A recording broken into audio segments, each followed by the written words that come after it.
नमस्कार, आप देख रहे हैं अपनी बात और मैं हूं मनीष शर्मा। किसान अपनी मांगों को लेकर लगातार अड़े हुए हैं। विरोध प्रदर्शन जारी है।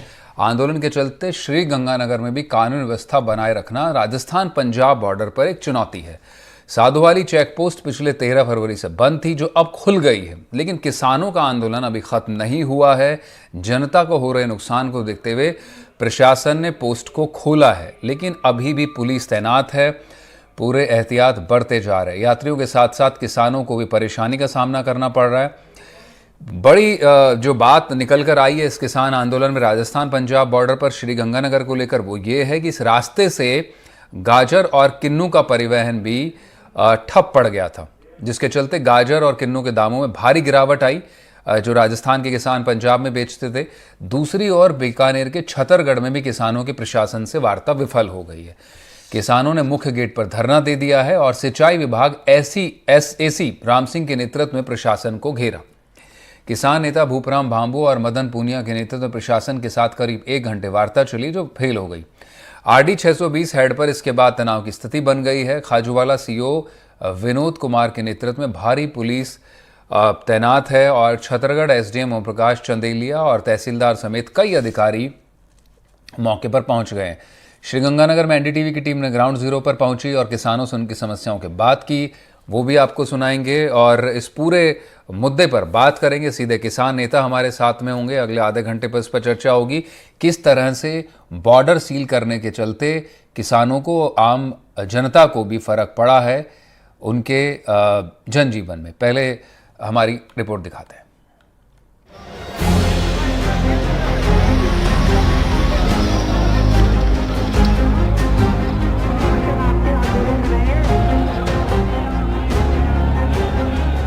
किसान आंदोलन की वजह से जगह जगह पर बॉर्डर बंद कर दिए गए हैं। ऐसे में किसानों को काफी समस्याओं का सामना करना पड़ रहा है। बॉर्डर बंद होने से देश के दूर दराज के हिस्सों में गाजर और किन्नू भेजना मुश्किल हो गया है और दूसरे रास्तों से ट्रांसपोर्ट करने में काफी ज्यादा खर्च आ रहा है। और इन सब के बीच सबसे बड़ी परेशानी ये है कि दाम ज्यादा होने की वजह से व्यापारी फसल नहीं खरीद रहे। किसानों का कहना है कि गाजर के दाम 1200 रुपए प्रति क्विंटल से घटकर 150 रुपए प्रति क्विंटल हो गए हैं।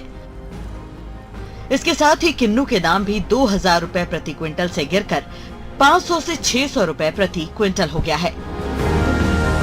किसानों के सामने सबसे बड़ी समस्या ये है कि फसल का ट्रांसपोर्ट ना होने पर ये फसल 5 से 7 दिन में खराब होने लगती है। इसलिए किसानों को या तो कम दाम में फसल बेचनी पड़ रही है या इन फसलों को किसान पशुओं को खिलाने के लिए मजबूर हैं। एक तरफ एमएसपी के लिए किसान जद्दोजहद कर रहा है, वहीं किसान आंदोलन का असर अब खेतीबाड़ी पर भी साफ तौर पर दिखने लगा है।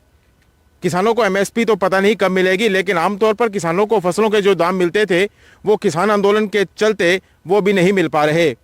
इस वक्त हम खड़े हैं श्री गंगानगर जिले के साधुवाली गांव में। यहाँ पर एक खेत के अंदर जो गाजर की पटाई है वो की जा रही है। किसान आंदोलन के चलते साधुवाली चेक पोस्ट को पिछले कई दिनों से प्रशासन ने बंद कर रखा है। ऐसे में फसलों का जो आवागमन है ट्रकों के जरिए वो बंद हो चुका है। आपको बता दें कि 13 फरवरी से लगातार यहाँ पर चेक पोस्ट को बंद किया गया है। ऐसे में गाजर और जो किन्नू की जो फसल है उसका परिवहन है वो बंद हो चुका है। इस वक्त जो ये गाजर का खेत है, यहाँ पर जो गाजर की जमीन से पटाई है वो की जा रही है। हमारे साथ यहाँ एक किसान भी मौजूद है, उनसे बात करेंगे। 13 फरवरी से लगातार इस चेक पोस्ट को बंद किया गया है, किस तरह की दिक्कतें आ रही हैं?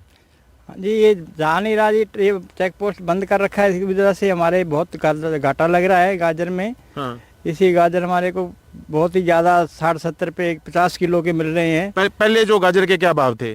पहले जी 50 किलो गाजर के 600-700 रुपये मिल रहे थे जी। ठीक है। और अब क्या भाव मिल रहे हैं? अब तो जी 50 किलो के अभी 60-70 रुपये मिल रहे हैं जी। तो क्या जो अब 60-70 रुपये गाजर के भाव मिल रहे हैं, तो इससे क्या आपके जो लागत है, मजदूरी है, वो निकल पा रही है? नहीं निकल रही जी, मजदूरी नहीं निकल, इसमें बहुत हमारे को घाटा लग रहा है। तो इसकी वजह से बहुत हम आपसे रिक्वेस्ट करते हैं, मोदी जी आपसे भी हमारा एमएसपी जो लागू करें। ठीक है। तो गाजर के साथ साथ किन्नू भी यहाँ पर भरपूर मात्रा के अंदर होता है, तो क्या किन्नू के अंदर भी कोई दिक्कत आ रही है इस तरह से? हाँ जी, किन्नू में दिक्कत आ रही है। किन्नू के ये बाहर नहीं हो रहा है, ये बॉर्डर पे जो बैरिकेड लगा रखे हैं इसकी वजह से किन्नू खराब हो रहा है जी। ट्रक गाड़ियाँ इधर खड़ी है और किन्नू के ये बर्बाद। और किन्नू के भावों में कितना अंतर आ गया पहले और अब के मुकाबले? किन्नू के भाव में बहुत ज़्यादा अंतर आ गया जी। किन्नू पहले बिक रहा था 20 रुपये 25 रुपये किलो, अभी किन्नू बिक रहा है 5 रुपये 6 रुपये किलो जी। तो इसलिए बहुत हमारे को घाटा लग रहा है जी, इसी वजह से ये बंद कर रखा है, इस वजह से ही। ठीक है। अच्छा, एक बात और बताइए कि ये जो गाजर और किन्नू की फसल है, खेत से निकालने के बाद कितने दिन तक ये सुरक्षित रहती है या खराब होने लगती है? ये जी किन्नू की फसल है, ये जो ज़्यादा से ज़्यादा रुक सकती है 5 दिन 4 दिन रुक सकती है जी, फिर ये ख़राब हो जाते हैं जी।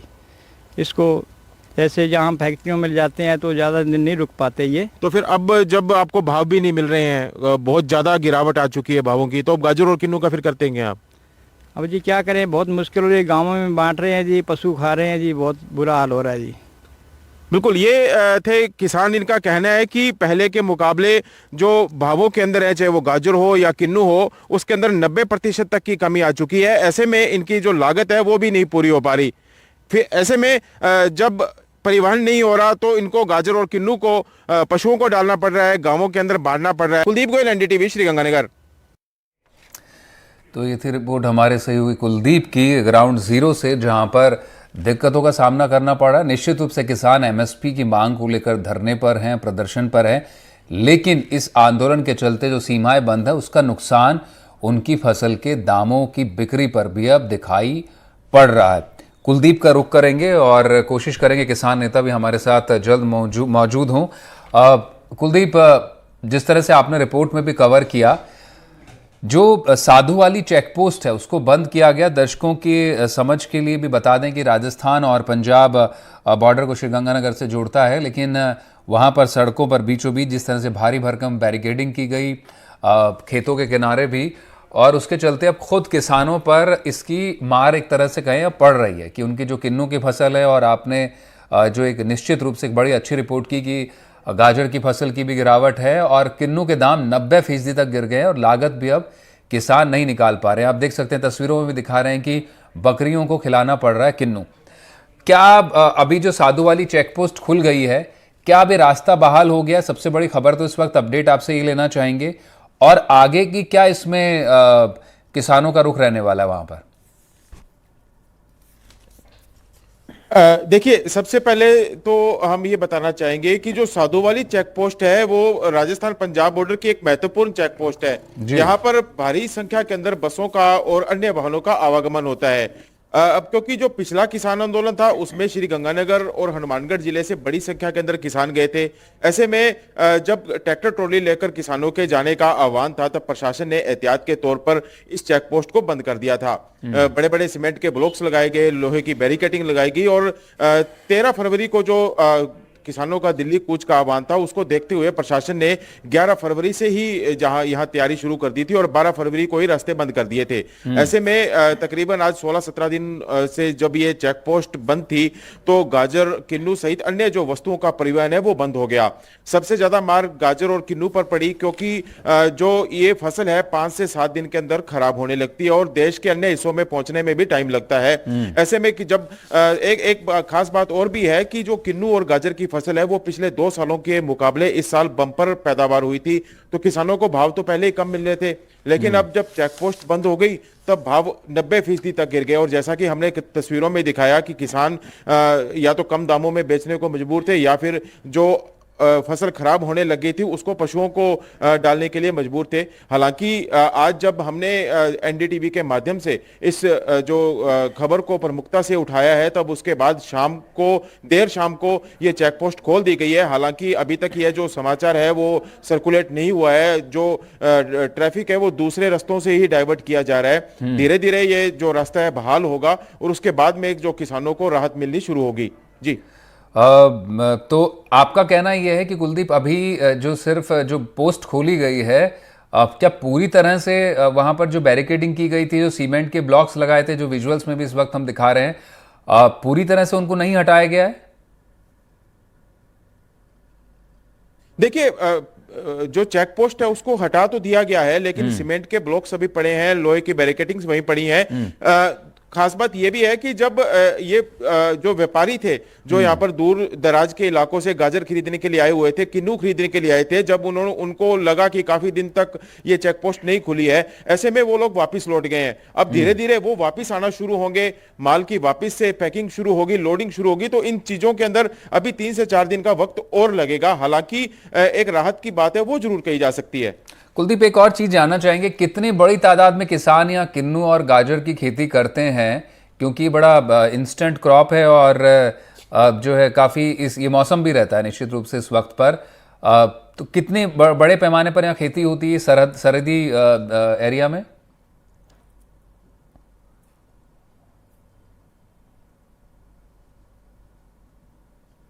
कुलदीप, आपको आवाज आ रही है? ठीक है, लौटेंगे। रामपाल जाट भी हमारे साथ जुड़ चुके हैं इस वक्त पर, कुलदीप का ऑडियो फिक्स करने की कोशिश करेंगे। रामपाल जी, स्वागत है एनडीटीवी पर जुड़ने के लिए। निश्चित रूप से किसान आंदोलन फिर से एक बार, जिस तरह से आप भी शामिल हैं इसमें, एक तरह से मैं दर्शकों को भी बता दूं, किसानों की एमएसपी की मांग को लेकर, लेकिन जो आम जनजीवन की खबरें आ रही थी उसके अलावा अब एक बड़ी खबर ये भी सामने आई जो एनडीटीवी की रिपोर्ट में दिखाई हमारे सहयोगी कुलदीप ने, कि खुद किसानों को भी ये भारी पड़ता है इस तरह का बॉर्डर आवाजाही को रोकना, और क्योंकि सरकार या प्रशासन को कानून व्यवस्था के मद्देनजर इस तरह के बॉर्डर और एरिया सील करने पड़ते हैं, तो जनजीवन ही नहीं बल्कि आम किसान को भी इसका नुकसान उठाना पड़ता है। गाजर किन्नू का हाल देख लीजिए आप, इस वक्त पर एनडीटीवी पर रिपोर्ट दिखाई हमने, किसानों को उनकी लागत निकालना भी मुश्किल हो गया। आप मानेंगे कि किसी न किसी तरह से एक रास्ता होना चाहिए जिससे आंदोलन भी हो, उनकी मांगें भी उठ पाएं और आम जनजीवन और खुद किसानों को भी नुकसान नहीं हो इससे। मनीष जी, भारतीय संविधान ने जो व्यवस्था दी हुई है उसमें जो आप कह रहे हैं उस ढंग का संतुलन है। उनका विरोध प्रदर्शन होना चाहिए। विरोध प्रदर्शन ये लोगों का संवैधानिक अधिकार है जी, इसको रोका नहीं जा सकता। कोई लॉ एंड ऑर्डर के कारण के तो भी इसको रोका नहीं जा सकता। और ये सुप्रीम कोर्ट तो एक नहीं अनेक केसों में का है। अब अगर सरकार सुप्रीम कोर्ट को भूल गई,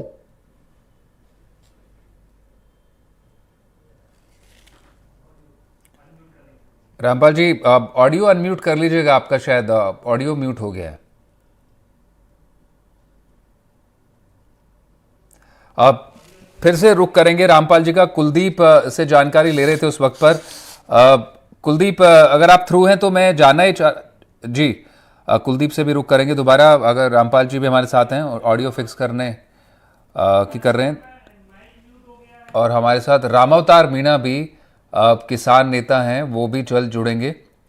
तो ऑडियो की तकनीकी दिक्कत है, उससे पहले इस बीच आपको खबर बता दें, निश्चित रूप से जिस तरह से रामपाल जाट कह रहे थे कि किसानों के आंदोलन करने का उनको अधिकार है, हर एक नागरिक को संवैधानिक अधिकार है अपना विरोध प्रदर्शन करने का, अभिव्यक्ति की स्वतंत्रता है, लेकिन वो अभिव्यक्ति की स्वतंत्रता दूसरे के अधिकारों को बाधित नहीं कर सकती, ये भी संविधान में लिखा गया है।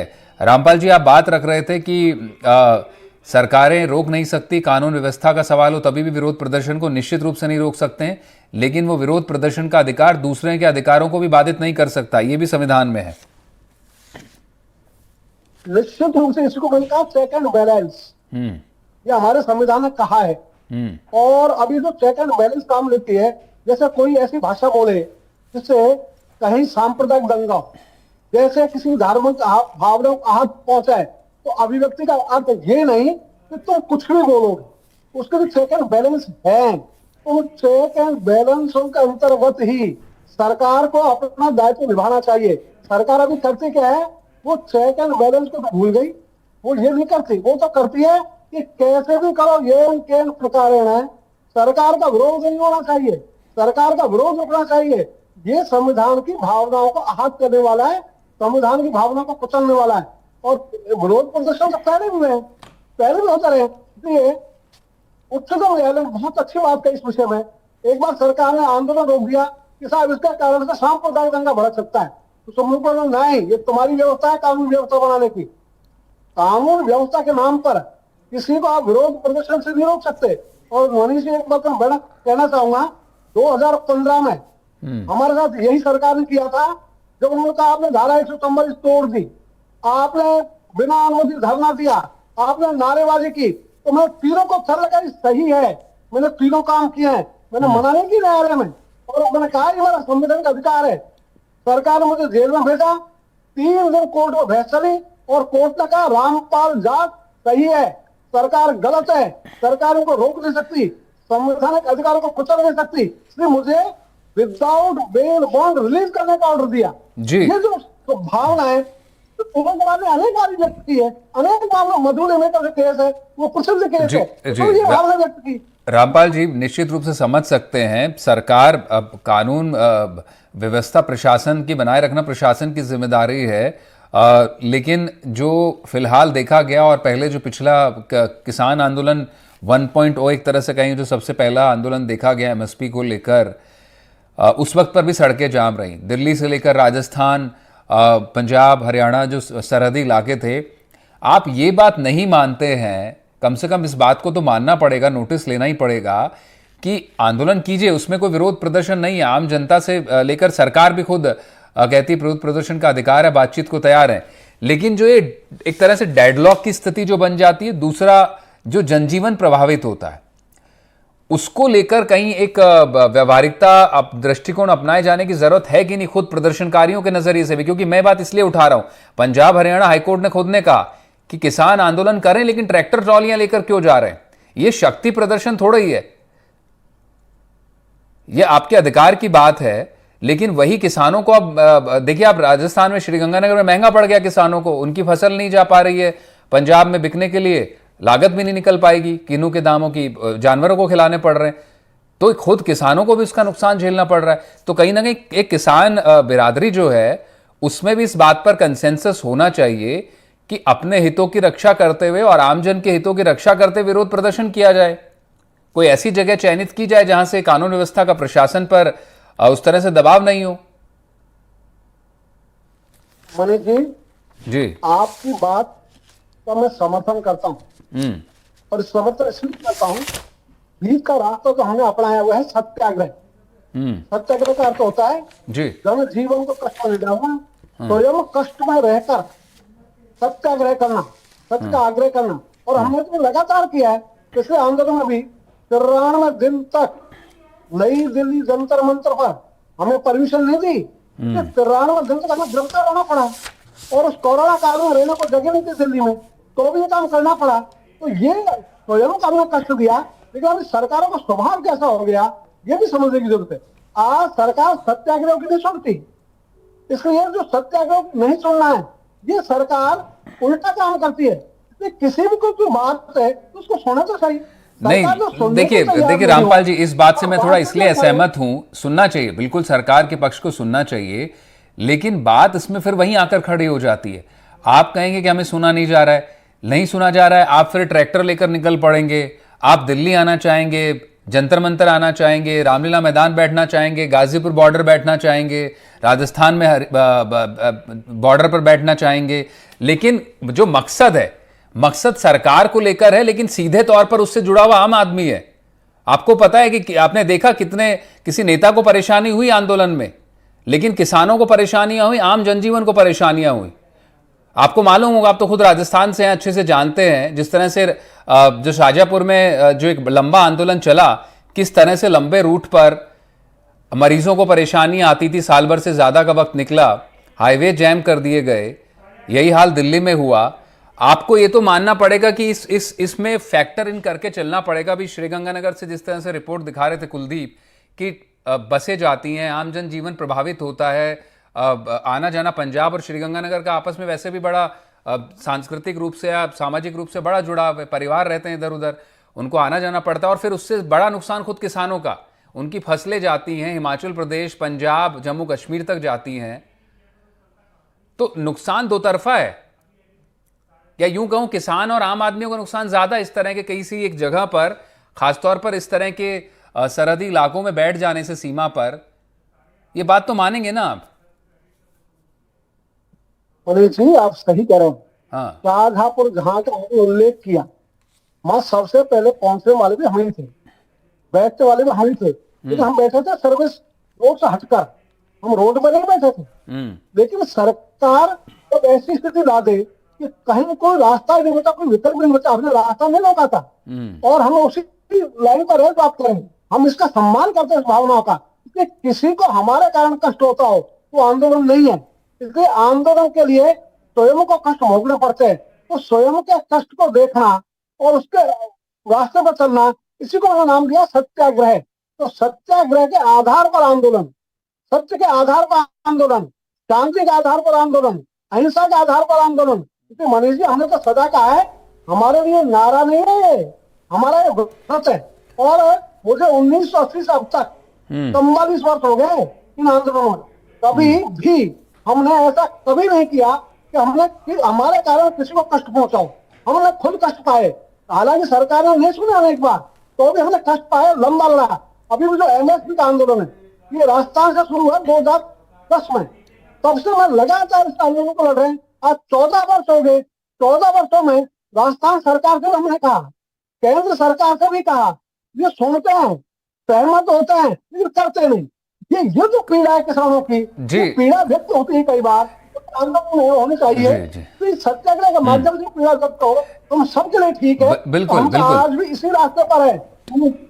जी रामपाल जी, कुलदीप मेरे सहयोगी फिर से एक बार जुड़ चुके हैं। कुलदीप, दर्शक ये जरूर जानना चाहेंगे, खासतौर पर जो इन सरहदी इलाकों के दर्शक है वो निश्चित रूप से जानना चाहेंगे कि क्या अब साधुवाली पोस्ट खुलने के बाद, हालांकि बीकानेर में अभी भी बातचीत जो होनी थी वो विफल रही है प्रशासन के साथ में, अब ये जो किसान परेशान हो रहे थे, जिनकी लागत भी नहीं निकल पाएगी, इस बार किन्नू और गाजर की फसल की बात कर रहे थे, और यहाँ से फसल जम्मू कश्मीर और हिमाचल प्रदेश आगे भी जाती है पंजाब के जरिए, क्या अब ये रास्ता सुगम कर दिया जाएगा? हालांकि आपका कहना है कुछ बैरिकेडिंग अभी भी है वहां पर, किसानों को पता नहीं लगा है, और कितना इंपॉर्टेंट है साधुवाली चेक पोस्ट का फिलहाल वहां पर बहाल हो जाना?